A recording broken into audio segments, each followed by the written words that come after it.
които участват Емила и Йоан, нали са главните герои? Да, те трябва да влезат.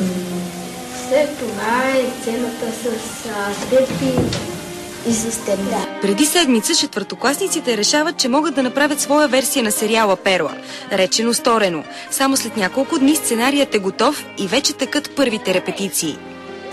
Сцена 1. Инджи готова. Мехмет. Къде се бави този Мехмет? Като че ли е женен за работата си? Ало, защо пак сте объркали нещата? Наместили сте клиентите. С фирмата ни всеки момент може да фалира. Всички са по-на... Стига си говоря по този телефон. Какво да направя? Тези пари ти изкарвам хляба. Режисьорът Стефания разказва, че интригата в пиесата се върти около опитите на Кенан и Берк да навредят на Инджи и Мехмет.